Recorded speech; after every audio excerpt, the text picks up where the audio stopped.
يا جماعة الخبر اللي جماهير المغرب كانت مستنياه بقالها فترة خلاص بقى رسمي. تخيل معايا كده بايرن ميونخ بنفسه يطلع ويعلن التعاقد مع النجم المغربي إسماعيل الصباري، 25 سنة، جاي من PSV ايندهوفن، واحد من أهم المواهب اللي ظهرت في هولندا في السنين الأخيرة.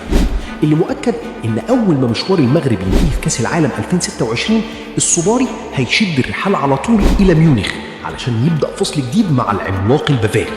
وهنا بدأت القصة بجد. نيجي بقى للتفاصيل اللي بتقولك قد إيه بايرن واثق فيه.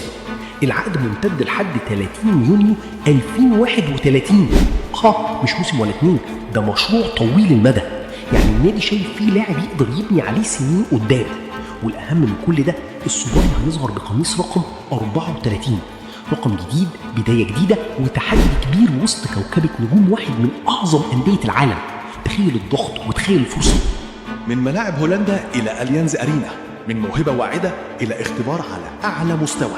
السؤال هنا بقى، هل إسماعيل الصباري جاهز يفرض اسمه في تشكيلة بايرن ميونخ ولا التحدي هيكون أصعب مما نتخيل؟ ما تبخلش علينا بلايك واشتراك، استنونا في الفيديوهات الجاية. سلام يا صاحبي.